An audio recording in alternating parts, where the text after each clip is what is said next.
Singolare protesta oggi a Favara degli alunni delle classi di scuola media dell'Istituto Comprensivo Gaetano Guarino, che chiedono l'accensione dei riscaldamenti nelle proprie aule.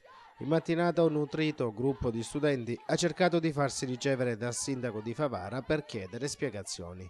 Sindaco che avrebbe detto ai ragazzi che i caloriferi non possono essere accesi prima del 12 dicembre prossimo, data che non è in sintonia con quella invece prevista dalla normativa nazionale che in Sicilia autorizza l'accensione dei riscaldamenti a partire dal primo giorno di dicembre. Impegno rispettato ad esempio nel vicino comune di Agrigento che, a differenza di Favara, ha programmato in tempo utile i lavori di manutenzione e verifica degli impianti di riscaldamento e che quindi da questa mattina ha potuto accendere riscaldamenti a scuola.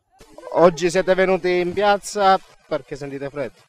Sì, perché a scuola a quanto pare non vogliono accendere i termosifoni per il problema che non hanno soldi e quindi che non c'è gasolio. Chi ve l'ha detto questo?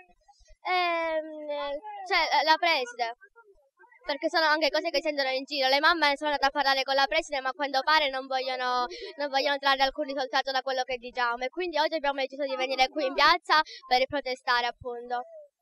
Fino a sabato invece in classe come stavate, con i giubbotti? Sì, stavamo con i giubbotti perché c'è molto freddo dentro le classi.